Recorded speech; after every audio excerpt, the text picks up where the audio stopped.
Good evening, everyone, and welcome to the National Humanities Center Humanities in Class webinar series. Tonight's session is titled Humanities in Class Digital Library, using OER to collect, curate, publish, and remix curriculum. My name is Andy Mink, and for the first time in a while, I'm going to be your only speaker tonight. I want to thank you for joining us. I want to thank you for taking some time from what I know has already been a completely unpredictable and disrupted school year and academic year. It's funny, all of the teachers that I work with, both at the university and the K-12 level, have often tried to sort of frame this as opportunity more than loss. And I suspect that each of you are doing the best you can and working through the school year. But I need to tell you that we at the center feel deep empathy and support. The ways in which educators across the country have responded to the pandemic, to the civil unrest, to the natural disasters like hurricane and fires. I just can't thank you enough for the work you do, but also for spending time with us after your workday is finished. I also know that spending most of your time in front of a computer now may make this seem less novel than it has in the past. But having said that, I hope that we can provide you with a relevant and interesting conversation. As you can tell, we've changed our platform, and I'm going to share some more information with you about that tonight, describe to you how to use it, and then we're going to spend a lot of time talking about the digital library that we launched on June the 1st and ways that I hope that can support you in your own teaching and in your classroom. First, I'd like to reintroduce our team, the education team at the National Humanities Center. Mike Williams, who's with us in the room tonight, is our education project manager. Libby Taylor, education programs coordinator. Libby will continue to be one of your primary points of contact for things like your certificate and documentation. But Mike, Libby, and I all are available anytime. If you submit an email, particularly through the help desk in the digital library, I'll likely be back to you within a couple of hours as soon as I can. I also want to welcome to our team our graduate student interns. We frequently work with interns at the National Humanities Center. We're located in Durham, North Carolina, right between three major universities, North Carolina State, UNC Chapel Hill, and Duke University. And we could not do our work without the capacity and the talent and the creativity of our grad students. This fall, Carla Schnitzler, who's a PhD student in English at UNC Chapel Hill, will be working with us, as well as Joshua Strayhorn, who's a graduate student in the history department at Duke University. So again, please do reach out anytime to any of us for the help and the needs that you might have. As you can tell, our platform has changed quite a bit. I noticed somebody came in earlier in the chat box and said, "Whoa, new platform!" And yeah, that's our intention. We really see this as our first and primary connection with educators and scholars, and we wanted to invest and upgrade our system so that it can be more interactive, that we can reach out and maybe respond to some of your interests and needs more directly. I'd like to walk you through just for a moment how to use this new platform.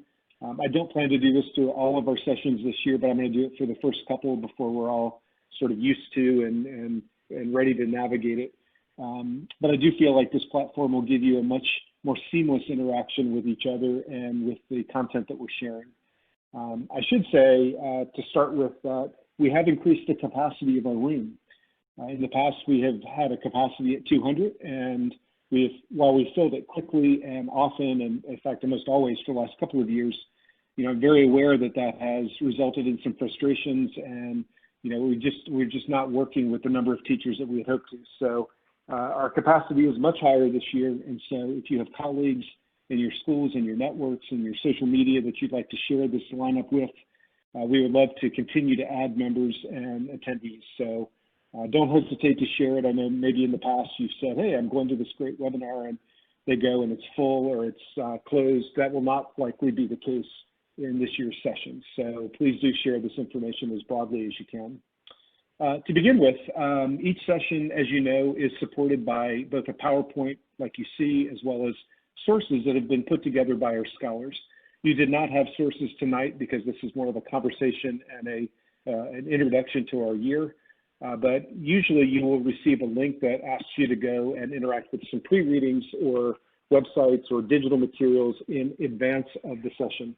And what we've instructed our scholars to do is, just as you do when you flip your classroom, is to interact with you as the audience in a way that they can assume that you've looked at that. So it will always be helpful. As busy as we always are, we promise they'll never be burdensome or too much, but they're materials that will help you in that conversation.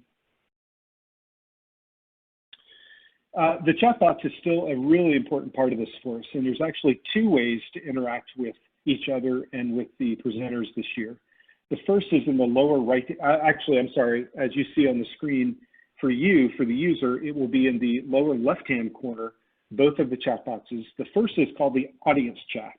And this is where you can chatter with each other, you can share resources, you can greet each other, as I see many of you who know each other already are doing. It's where we'll ask you to interact in a larger way. When you type something there in the audience chat, everybody can see it. There's also now a question tab that's just above that. And that's where you actually submit questions that come to the presenter. So tonight, several of you have already used that question box, but you should know that nobody can see that except for me. So Ken Mayers from Hackensack, now in Brooklyn, I'm really glad that you're saying hello. However, I'm the only person who can see that, and what I'd ask you to do is put it in the audience chat instead. If you do have a question about the content, question about what we've said, or some kind of clarification, then please do use that question box. That will come directly to me. I'll queue the questions up then and share them with our presenter, with our lead scholar, or perhaps answer them myself.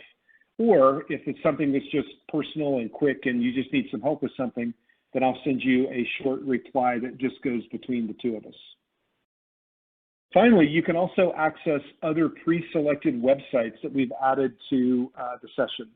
So you should see three tabs currently, a tab that shows you the digital library, a tag that, thanks Ken, I see what you did, a tab that shows you the online course portfolio, and a tab that shows the National Humanities Center main site. Each session, we will be adding different websites that our presenters might be referencing or things that we want to share with you. You can toggle back and forth between the PowerPoint and the website in live and real time and not disrupt either. So there may be times, including tonight, where I reference something on the website and you just want to go over there and check it out and interact with it. And it's totally appropriate. It will not interrupt my voice. It will not interrupt the slide or the presentation, and it will not show up on the recording. So feel free to use that space back and forth as you interact with tonight's content. In terms of participation, again, we're going to provide you with pre-readings, and we also will be sending you on occasion in-session polls. These polls will be questions we want you to respond to. Every now and again, there'll be a question saying, you know, hey, Angela, are you still with us? Are you still alive? Are you still breathing? If that's the case, just quickly respond to the poll. And in some cases, you'll see the results. In some cases, it will just come to us as the presenters. And then finally, and this is something we really wanted to work to upgrade and to improve, we made sure that the certificate process is much more clean. We've endorsed these webinars for about 5 hours of professional development per session. That includes the pre-readings as well as the live event. And that's what our certificate will reflect. And once you complete our end of webinar survey, that certificate should come through very cleanly, and you should be able to document those and keep them all in one place. So for those of you who have had problems in the past finding certifications, particularly if you're trying to get it done by the June 30th end of academic year, or perhaps for some salary points, this should make that process a lot easier for you. If that doesn't work as we hope it will, doesn't always do, then just email us and we'll be happy to work through it with you. So that's the new session. I've seen that many of you are using the audience chat already. Again, I encourage you to chatter back and forth. I will tell you though, I'm not going to be watching it as closely as I do in the past, particularly tonight since I'm the primary presenter. So if there's something you really need me to answer or to reply to, then please use the question box as opposed to the chat box. So the National Humanities Center is proud to be entering our 43rd year. We opened in 1978. And as I mentioned, we're located in Durham, North Carolina. We closed for the pandemic in early March. We had a fellowship class of university professors from all over the country and the world. And as you can imagine, just as you were, we were all very distracted and they were ready to go home and take care of their families and their communities. We've just recently reopened on a staggered schedule, so the staff are back in the building, and we'll be welcoming about half of our fellowship class next Tuesday, the day after Labor Day. This year we'll be doing a blended model in the fall, and then hopefully, fingers crossed, we'll all be able to reconvene in person in January at the start of the spring semester. The center is a place of scholarship. It's a place of research and writing, and it's really important for us in the education department to access and give you access to that academic thinking, that expert opinion and research.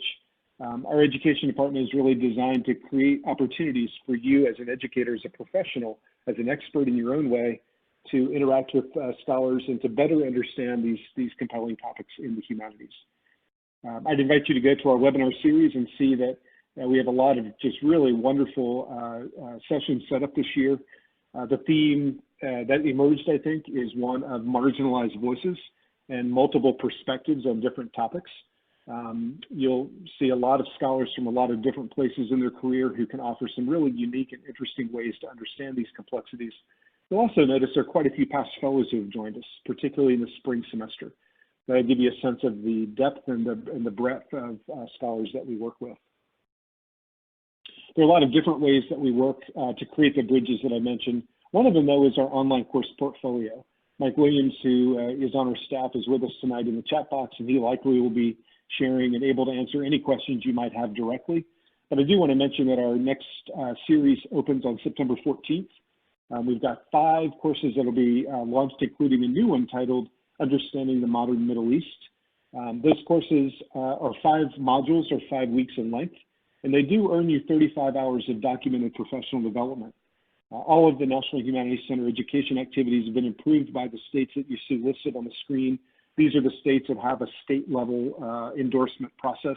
Many of you likely are in districts that approve it on a district level rather than state level. If that's the case, we're happy to work with your central office or provide them the information they need to count these courses in the ways that benefit you the most. Los Angeles Unified, Maryland, Massachusetts, Nevada, New York, North Carolina, Virginia, Pennsylvania, Texas, Washington. These are states that acknowledge and recognize these courses as the kind of credit that you need. So please do use our website. Again, you can go to that tab that's listed on your screen, and you can find the registration process. Please note that as members of the digital library, and you must be because you're in our session tonight, you do receive a discounted tuition. So make sure that you register that in your own mind as you consider whether you can spend the time and the investment with us. Again, if your school district is supportive of your professional development, we can also bill them directly and invoice them directly for the cost of each of the courses. And then finally, I'd like to welcome and thank our Teacher Advisory Council for joining us for this 2020-2021 school year.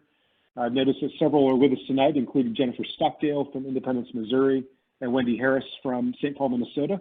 We had just a wonderful group of teachers who will be assisting us in making our work relevant and connected with the classroom and with the needs of the working professional. I also want to acknowledge and recognize previous TAC members, all of whom stay involved and in touch with us in a variety of ways. I see Marielle Herzog is in the room tonight. These are folks that have dedicated their time and given us the service to working with us, and we really do appreciate their ongoing support. If you'd like to be a part of that council on an annual basis, then you can apply to join us next spring when we reopen the system. So here's a little clue, a visual clue. When you see that little yawning dog, I'm going to send out a quick survey, and it's going to say, "Hey, are you still with us?" I'd like you to take just a minute and let me know that you're still with us. This is not, by the way, to double check on you or to pay attention to what's going on, but we like to make sure that the system is working smoothly and that the things that we're doing are making sense to you. So I likely won't say that out loud in future sessions, but if you're an ongoing and regular attendee, then you'll notice the little yawning dog down there to let you know what's coming. Okay, the point of tonight's session, and really what I'd like to spend time on, is sharing with you the functionality and what I think is the real value added to the Humanities in Class digital library. Each of you signed up for a library card in order to sign up for tonight's webinar. You will never have to sign up for another library card. Those are free, and it will be under your account forever. You'll never have to do that again to sign up for a webinar series. And we did, by the way, make sure that this year in the new platform, you could sign up for as many sessions as you wanted all in one place, rather than going back and signing up for each one and filling out all the fields. I hope you appreciated that, that time saver. What I'd like to talk with you about tonight, though, is not just how this, the digital library works and the ways that you might use it in your teaching, but also what OER is in general, what open education resources are, and how I think they are an incredibly democratic and valuable pedagogy, methodology really, for both collegiate level, university level education, as well as K-12. So in terms of goals and questions tonight, what I'd like to talk about is what OER is and why it's important. I'm going to share with you ways that you can access resources through the digital library, as well as publish your own. I'm going to talk with you and give you some examples of how you can join and maximize the community of the library. And then I'm going to share some other next steps and perks that we've built into the system so it can become a valuable part of the way that you plan your curriculum and perhaps the ways that you teach. I would like to draw your eyes, though, to what I think is just a delightful political cartoon or cartoon from 1959. It's really amazing to think that back nearly half of a century ago in Chicago Sunday newspaper that they would even dare to imagine an electronic home library. That is a place where you can sit in the luxury of your own home in your slippers and bathrobe with a screen of some kind and have access to all of the materials, all of the content, all of the data in the world. Not all the knowledge, by the way, but certainly all the data. And it's really incredible to me as an educator for many years how quickly we've realized this goal. Part of how I'll frame tonight's conversation is that it's more than access that is important now. It's not just getting the materials because we could use Google for that, but rather it's what can we do with them, how can we trust them, and how can we then repurpose them for our instructional goals. I'd also like to note that that in that cartoon, in that image that you see, they really are approaching it in an imaginary way. And sometimes I think that if we can imagine things, we can do them, we can accomplish them. So what I'm describing and the ways that I'm describing this tonight, I hope inspires you to imagine new ways to approach your teaching in the coming year. And perhaps this library can be a way to accomplish that. So let's talk about OER to start with. Here's a quote from an article that was actually published about 4 years ago. And in this writing, Eric Wesendorf says, curriculum is in the midst of a sea change. The days of expensive, closed curriculum are numbered. What is emerging will not only save districts and universities money, it will tap into the collective expertise of teachers across the country. In 5 years, we will say, hey, do you remember when we used to buy expensive textbooks that didn't let you adjust to your student needs? It will be like saying, do you remember when we had to put film in your camera? And I have to tell you, and I actually remember these flash bulbs vividly from my youth.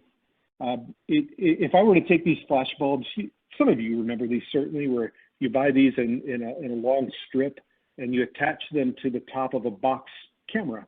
And every time you take a picture, the bulb flashes and burns out. And then you have to, with your thumb, sort of rotate the bulb so that it, as you can see in this kind of square device, this bulb, it rotates so that the fresh bulb is available.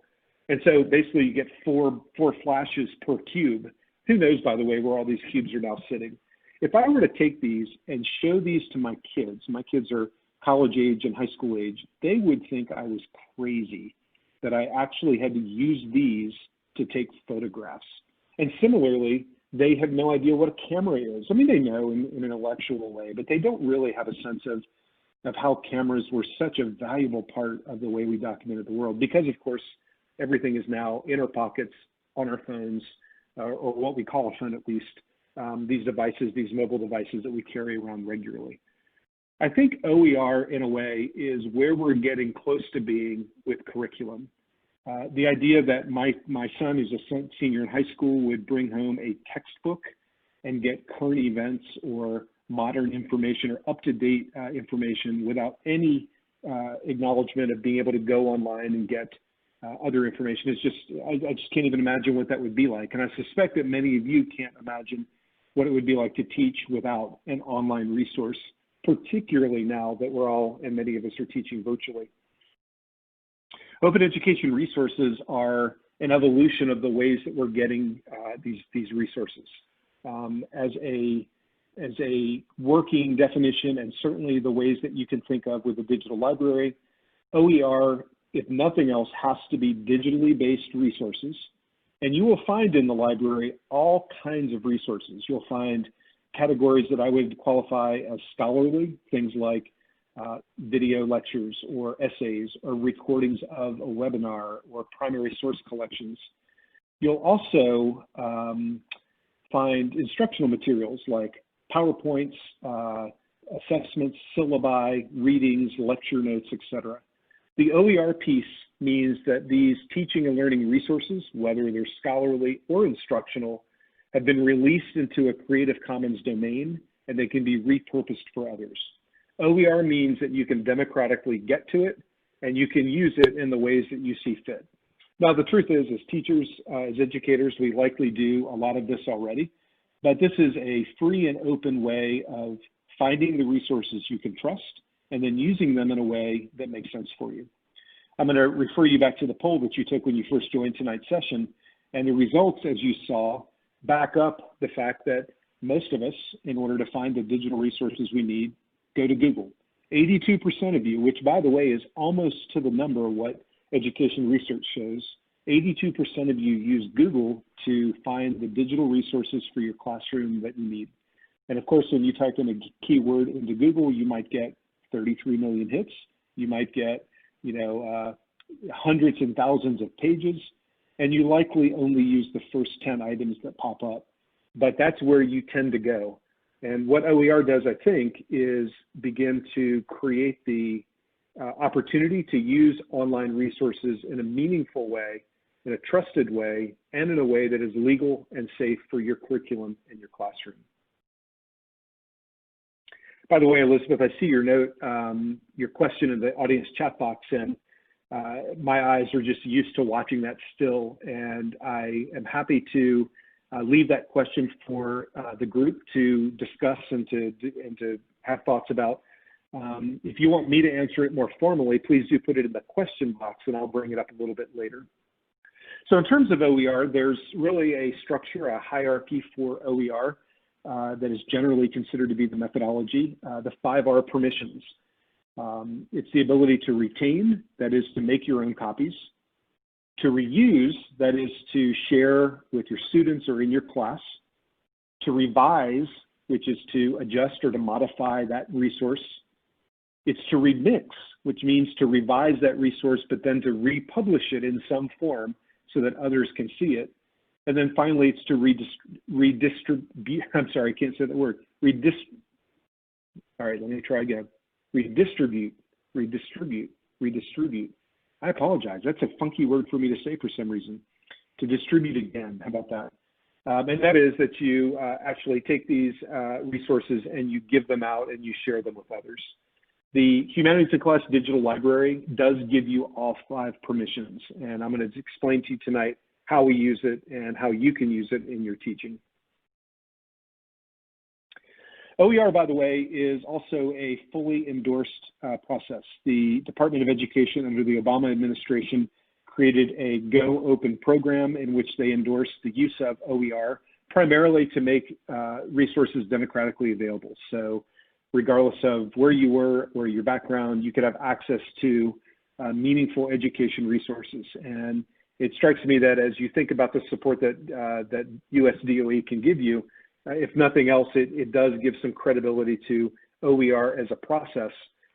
By the way, I also don't mean to set this up as a negative or an either or with textbooks. There are plenty of good reasons why textbooks should be a part of your teaching portfolio. I think the reality, however, though, particularly in the online environment, is that we're using online resources primarily.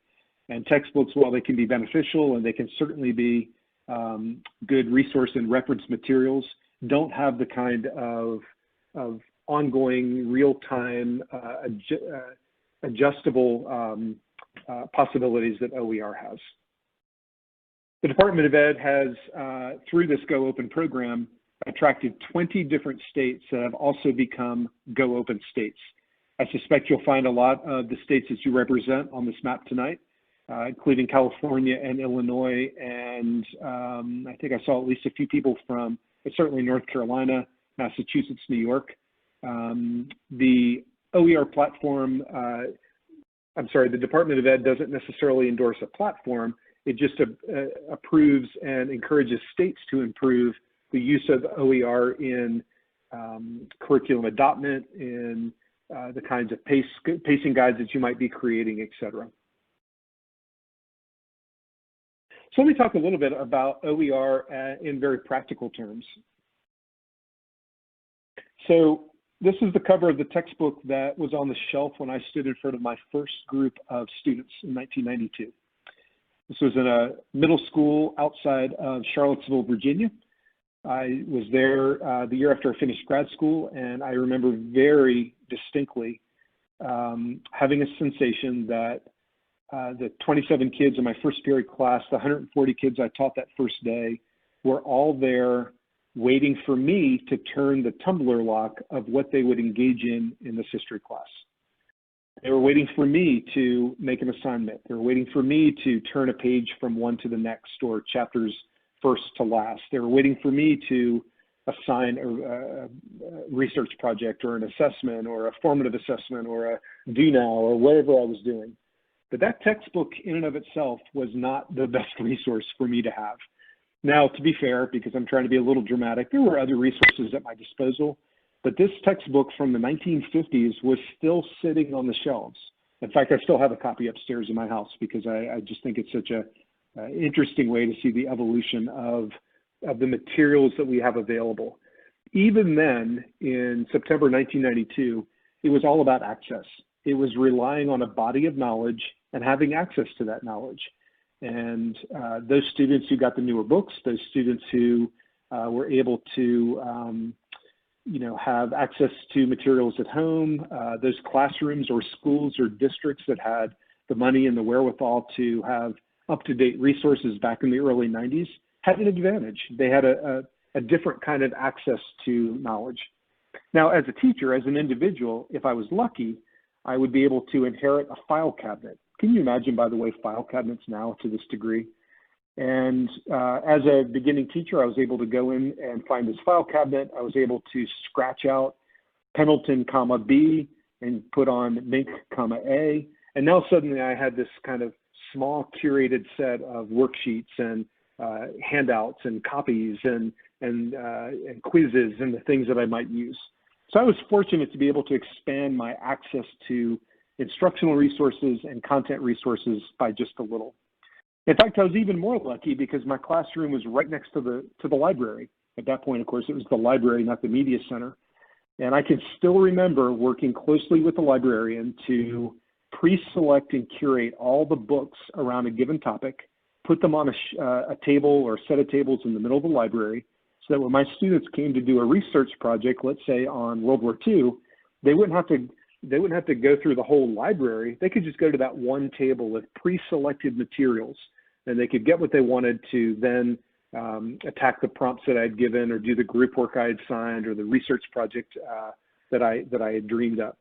And of course, on those tables was always the World Book. The World Book, and you can see the sort of beat up one there, I think is the F. The S was always super popular, the M even. Those encyclopedias, while they were published on an annual basis, became for many kids kind of the first stop for getting access to knowledge and content and information. I know I'm preaching to the choir. I know all of you live this every day, but I still get a little dizzy imagining how much things changed when I didn't have to do that anymore, and instead there was the World Wide Web. This idea that everything was available through a Google search, through a couple of clicks on my screen is really a game changer in a way that I can only acknowledge by offering that first textbook that was on the shelf in the classroom where I taught. And having now a Google Drive, having now an internet, having now a World Wide Web, really does expand and change the ways not only students interact with materials, but the ways that we can access those materials. And it's just an incredibly powerful way to think about teaching, but also research. People like Savannah and David, who are in grad schools at schools around the country, are doing work now that's so much different than it would have been even a generation ago. What it does mean, though, is that teachers now, with this access, have to be able to curate themselves. It's not a matter of me going to the library and pulling off just 40 book titles and putting them on the table. By the way, that table would be there for the entire day, so I only had to do it once, and I had a librarian to help me. What it also means, though, is that educators have to cull and curate materials from every library shelf in the world, right? You have to be able to go through and have the time and the patience and the knowledge to Google search and to find these resources that we've talked about. And here's what happens. You find them, and then you don't know if you can use them because of copyright. And there are plenty of things that are available and that you can download and you could use, and in the back of your mind, perhaps in the front of your mind, if your media center specialist or your curriculum supervisors are really on top of this, you have to worry about copyright and whether or not you can use them in the way that you want.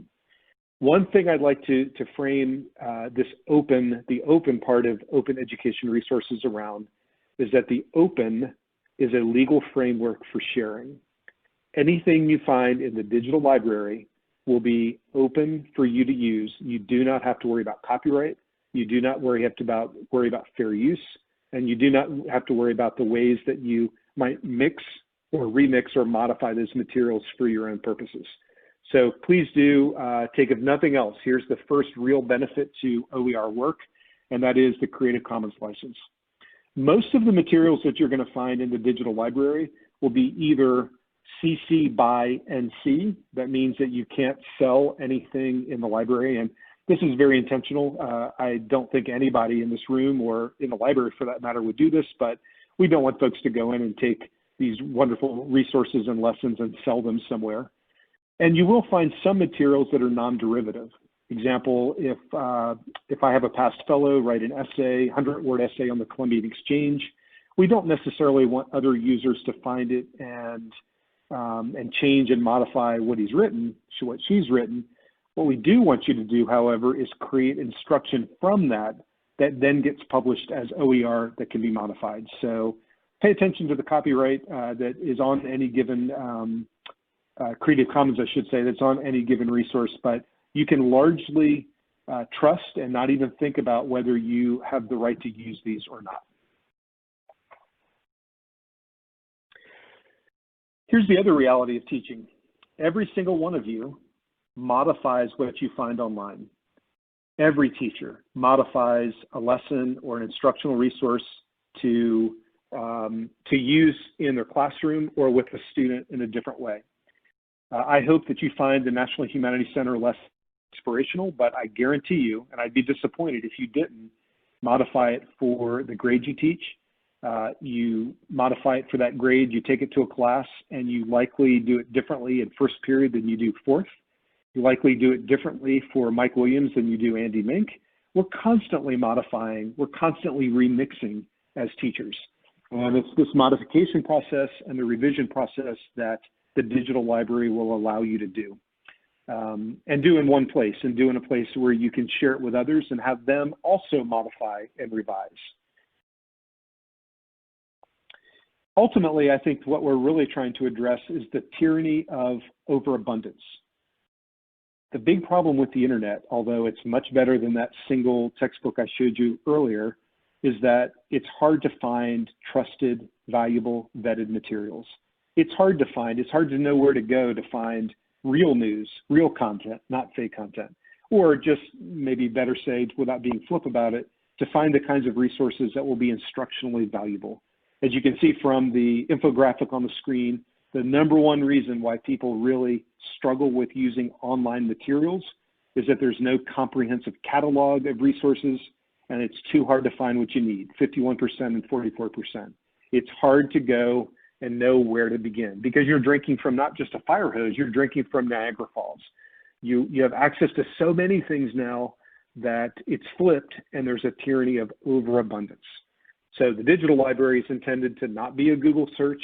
It's not intended to be a place to get all things. You will definitely find gaps and needs, but it is a place where you can trust that what you get is valuable. You can trust that it's free and open. And if you notice one of those gaps, you can work to publish your own work and plug that gap.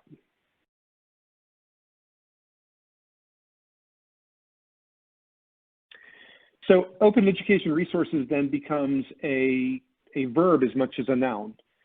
OER is not just the materials that you'll get in the website, the microsite. It's also the ways that you work with those materials. And many of you may just use the digital library to access information. That's completely appropriate. Using the library metaphor, if you just decide to use your library card and check things out, no problem. On the other hand, we would love to have you work with it in a more intentional way by collaborating, sharing, and contributing. And by working up these steps, what you're able to do is to make this a makerspace more than a library, a laboratory more than a library. It's a space where you can work with others side by side. It's a place where you can take materials and get feedback. And it's a place where you can publish under our letterhead your own work to share more broadly and to disseminate it across the country. So many of you may find yourself just on that first step of explore, but we're really hoping over the coming months that you figure out ways and find value in climbing those steps to collaborate, to share, and to contribute. And I do think that in this virtual teaching environment that many, if not all of us are in, this might be an even more valuable way for you to use the site. So there it is. Many of you have already seen that.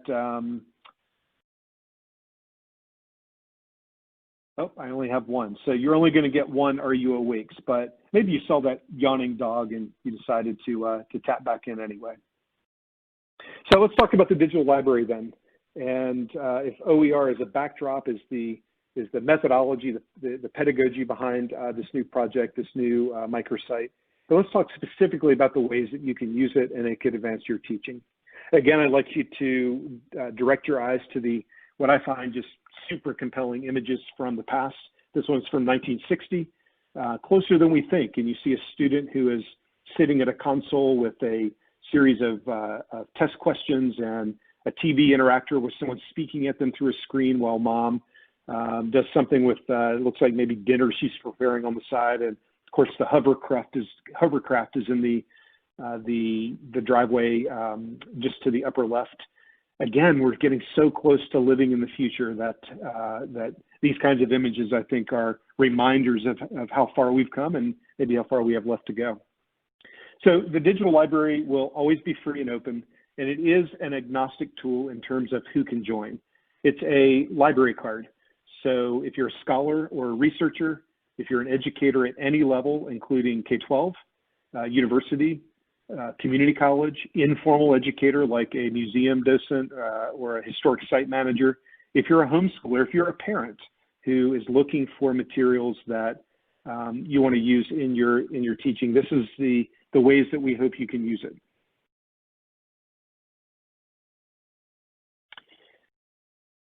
With this library card, you'll be able to search and access materials from both the NHC as well as all the partner organizations who have contributed to our site. You'll be able to review and to modify materials in the ways that I've described. You'll be able to publish your own resources, whether they're lessons or research or essays. You'll be able to create courses and syllabi, and you'll be able to join groups for community and for communication.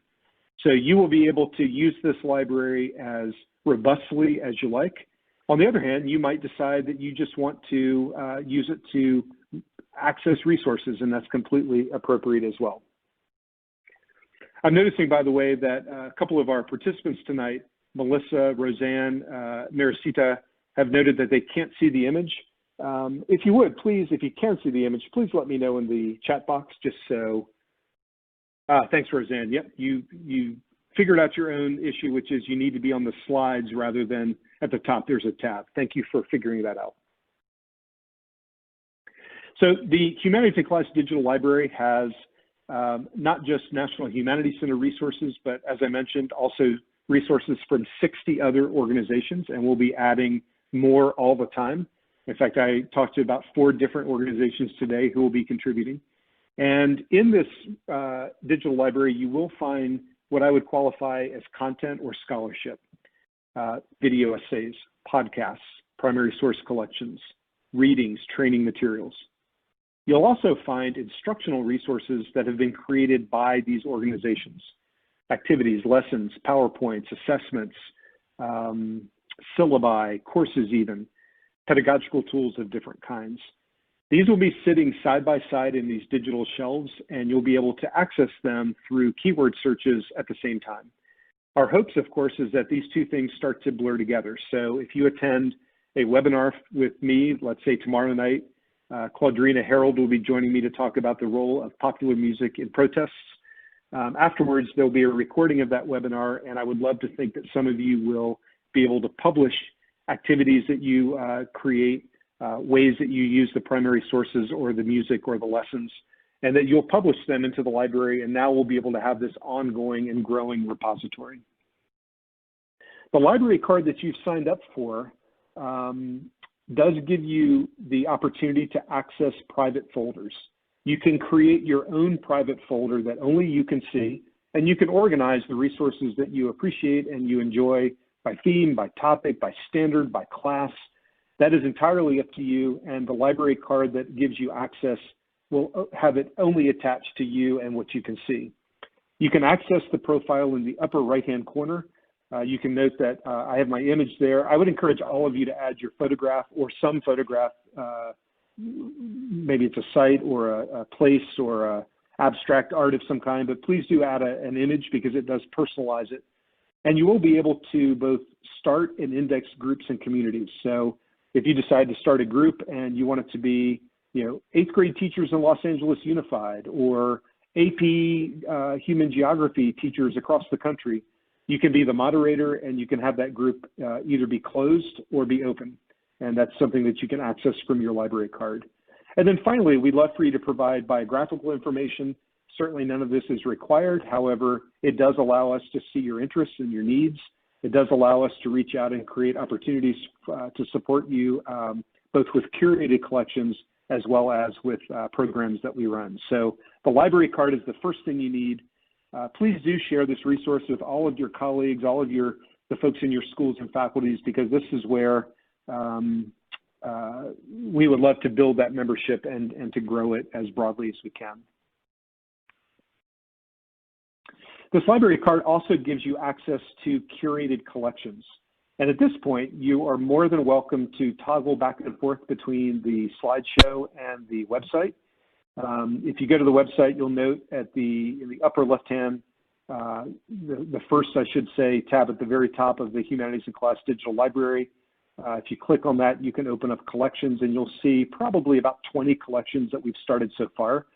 These are intended to be exhibits or curated sets of resources that have been put together by certain themes. These, I remember the Jackdaw kit. These are Jackdaw kits where you get, 50 or 75 or even 10 or 15 resources around certain themes. These do include, by the way, staff picks from our Teacher Advisory Council. They also include what I think are very compelling and pertinent topics like voting and why it matters or teaching race, place, and social justice. If you'd like us to create a collection that's not there, it's very easy for us to do. Please just email me or reach out and we can put together a collection for you, or you can create your own collection using your library card profile and the folder, maybe start a group and add the resources there. I suspect that this tool you'll find will be very intuitive. So while I'm going a little bit quickly and I've got screenshots rather than a live demonstration, I do hope that this allows you to explore. You won't break anything, you won't get lost, but I think you'll have, I have a feeling that you'll find this to be pretty easy to navigate once you're in it. I'd also invite you to look at the partner list. The partner list is, again, located in the first tab at the very top of the digital library. You can scroll down and see the 60 organizations who are contributing resources right now.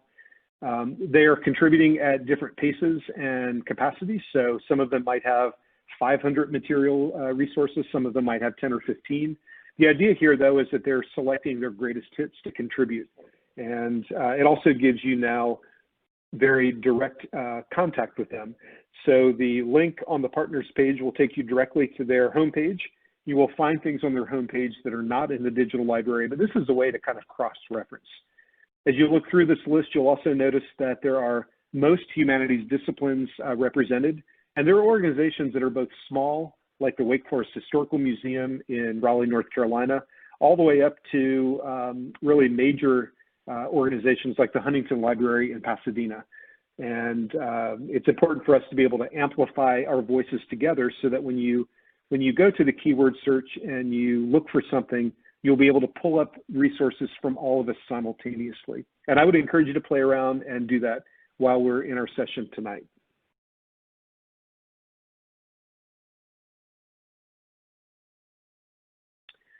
If I keep this library metaphor and the partners are in interlibrary loan, then our next function is the library press. And this is where we invite you to contribute and to publish in the digital library. The Add OER button at the top opens up two choices. One is the Open Author tool, in which you can cut and paste and upload documents for publication. These would be published under your name.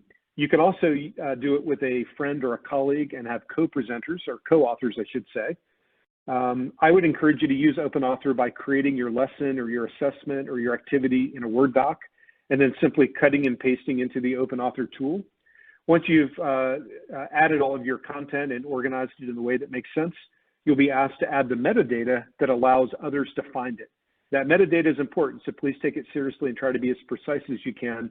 But that then allows your published material to sit side by side with these other organizations and other educators around the country. You can also submit resources that you find valuable. These would be websites or perhaps videos from that you think are really relevant. You can use the Submit from Web button to do that. In both cases, your submissions come to the National Humanities Center, and we review them for accuracy and for Creative Commons and make sure that they seem appropriate. And then we publish them, and you'll receive a notification that they've been published.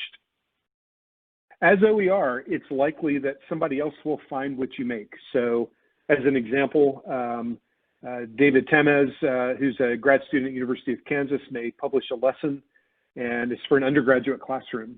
And I find it, but I teach 10th grade. So I think it's a really fantastic lesson, but I'd like to change the language. I'd like to change the questions and the pace. And probably what's most likely, I want to change the length of the lesson. And in that case, I can use the remix button to take his original lesson, remix it and modify it as I need it to be, and then republish it under my own name. The key here, though, is that all of these versions are connected. So David's will always be there. Savannah's will always be number 2. Mike's will always be number 3. Patricia's will always be number 50. And you can begin to see the versioning of your lessons. If you feel odd about submitting a lesson that is near and dear to your heart, I can only encourage you to do so, because sharing is a powerful part of education, and it amplifies your work by seeing how others might remix and modify it. I should also note that the Humanities in Class Digital Library does support all major languages, and we would love to have resources that are in other languages and published as such, so that they can be applicable not only to students who are not English as first language, but also an international audience.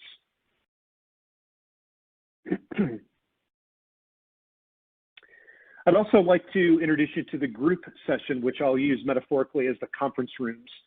These groups allow any user to create a private or open space to around a particular theme or interest or topic.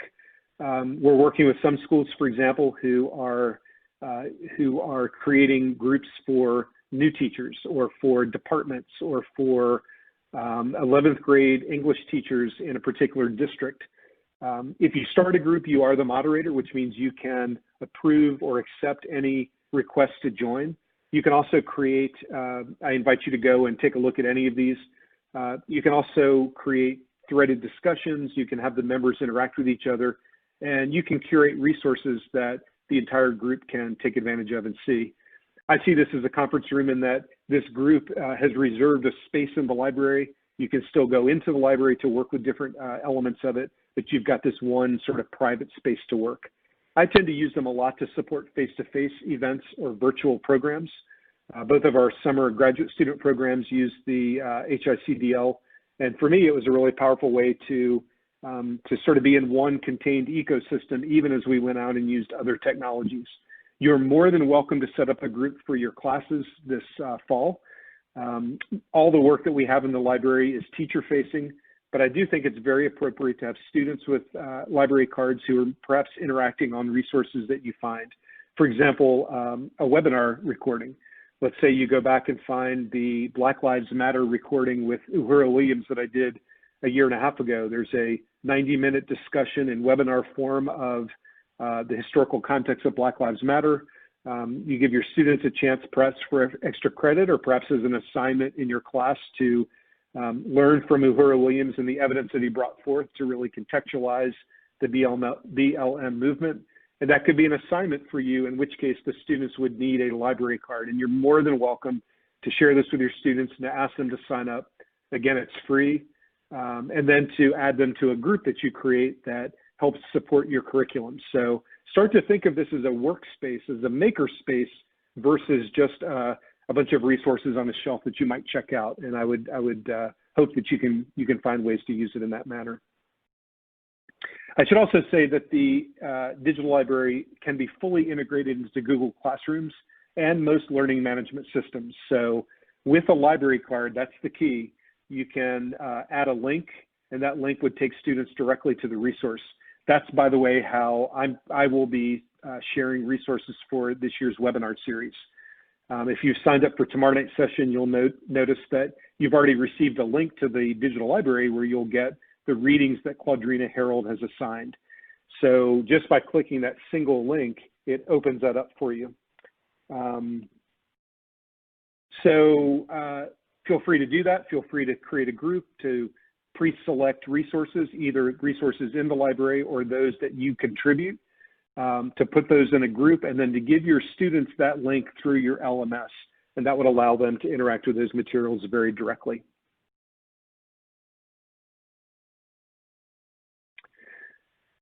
Finally, I'd like to mention that we are also working with 15 schools right now in an early adopter school network. I see Ali McCursey, who's with us from the Bank Street School for Children in New York City, is one of those schools. There is no funding required to join this network. In fact, there's no expectation necessarily of what you do when you're in this network, but it does give you direct access to all of our content partners. It does give you discounts on our courses and VIP special events that we're planning. And maybe most importantly, it gives you a chance to use this in terms of curriculum development with your faculty. We will not require that you have a certain number of members. We will not require that you do a certain amount of work by a certain date. But we do hope that you use this now to build and make curriculum. It's one thing for us and all of our partners to give you access. It's another thing for you to actually create materials, to create courses, to create lessons, to create e-textbooks, to create your own set of multimedia digital resources that can be shared broadly with students around the country. And in that case, we really want to work with you and support you. So if you're interested in joining the Early Adopter School Network, I would encourage you to go to the website under the About Us tab. If you scroll down a little bit, you'll see this interactive map. You can see the other schools that have already signed up, including the Bering Strait School District in northwestern Alaska. A lot of schools up and down the eastern seaboard, but we'd love to have schools all around the country and university classes who would like to be a part of this network that we can support you much more directly and work with you as you approach this coming fall. So if you'd like to, we'd love to have you fill out that intake form and you'll receive more information from you as soon as you do. So that's my presentation and my conversation for tonight. I'm not going to do a live walkthrough with the website. I do hope, however, you have it open and you're exploring as we talk. But I do want to see if there are any questions now. One big change, I think, in the webinars this year from previous years is that the questions are a little less seamless because you do need to enter them into our question box, and then I go to them once I pause. So I'm going to stop for a minute. I'm going to give you a chance to ask any questions you might have of me. and then we'll start to wrap things up. So what can I tell you? What can I share with you in terms of the Humanities in Class digital library, or ways that it's being used in both universities and K-12 classrooms? Thank you, Krista. I'm glad that you find that to be valuable.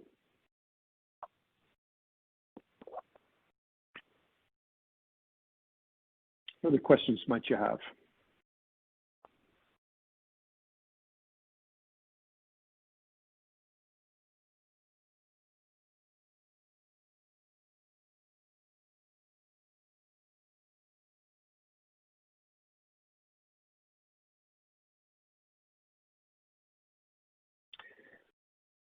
Folks, my intention tonight was to have a short introduction to the digital library. Wait a minute. Natalie's got a question. So Natalie Alvarez, thank you for typing that in. Natalie's in Los Angeles Unified and asks if you can filter by grade level. And as a matter of fact, you can. If you go to a search, go to the homepage, you can use an advanced search that does allow you to choose by grade level. If you have an open search, you can also, with those results, filter by grade level. But I should warn you, and I should note that not all of these resources have grade levels attached. I suspect that all lessons will, all user and member generated OER will, but most of the content providers probably won't. The National Humanities Center, for example, doesn't necessarily attach grade level, and it's because what we aim to do is educate the adult professional. We want to provide content and understanding and conversation for a teacher to be able to then apply that to their own teaching. We want to educate you. We want this to be a professional conversation versus a student-facing sort of methodological conversation. So you'll find some by grade, but not all. What I would encourage you to do, though, Natalie, is if you publish your own work, is to add the grade level, or go in and in the comment section, which is at the bottom of any resource, you can leave a comment that goes directly to the author, and that comment will allow you to also make suggestions on how it can be leveled by grade. I'll also say that right now we have not added standards to this resource, partly because it's an agnostic resource that educators at all levels can use, and there are plenty of independent school teachers, plenty of university level educators who don't necessarily subscribe to the state mandated standards, but we do plan to add those this year in an ongoing project. So if there are things that you can add for standards, great, but we'll be adding that as the year goes on. And I see, Natalie, that you found it, and I'm glad. Juan Rubio is asking, Juan, good friend Juan from UCI, good to see you, Juan. What sort of copyright options do we have when we publish a digital object? The answer to that, Juan, is that it's likely already been determined by the host organization. If you want to tag a resource from an art collection, let's say, in a major museum, when you go through the process, you're actually not literally uploading the resource to our website. You're simply creating an interlibrary loan that allows us to reference it. It will always sit on that host organization's servers. So in that sense, you don't have to worry about copyright. If, however, you write something, let's say, Juan, you wrote an essay and you wanted to publish it in the library, you can add a Creative Commons license that asks it to not be any derivatives. So you are able to add a more restrictive CC license, and I would encourage you to do so for any original work that you might do. In terms of you taking a photograph somewhere, or taking an image, taking a video and uploading it, presumably you as the author or the photographer at that point get to assign the license. Jennifer Stockdale, member of our TAC, is asking about copyright issue in regards to lessons submitted. Jennifer, I'm going to say this in your language, first person. You know, from your perspective, many primary documents come from other organizations that have already abridged them. Can we include those on submitted lessons? The answer is absolutely yes. If you are aware of that and you feel comfortable, please do, and we can always double check. The other way to work with it, though, is if you find a resource, primary source, let's say, that is not in the Creative Commons domain, you can always simply provide a link that allows the user of that lesson to go off-site and to view it in that way, just as you might in any other lesson that you publish. Michael Mesa asks, can this be beneficial to students who would like to use the platform? Again, Michael, I hope that your question isn't too old for what I'm answering, but you can definitely use this platform for students, although again, it's not a learning management system. And most of the activity here will be for professional educators. However, I do think that you could collect and curate primary sources. Let's say you go to the U.S. History Scene site and you find a video, and then you go to Virginia Geographic Alliance and you find a map, and then you go to New York Historical Society and find an artifact, and you want a group of students to interrogate those primary sources, you can very easily give them the link that goes to the digital library to find them. So I think with some creativity you can, and if you'd like to reach offline, I'll be happy to walk you through at least how I would imagine doing that. Jeremy is asking whether these have any kind of Lexile level. Currently, Jeremy, they do not unless they've been added, but this is something that you can add. So every resource allows the members and the users to add tags, and whether that's in the comment box or it's in the tagging system. Currently, there's not a Lexile level, but I would encourage you to consider doing that, and that's something that's definitely on our list to expand in the future. Those are all fantastic questions. Thank you so much for them. I'll pause just for a moment to see if there are any other questions before we end for tonight.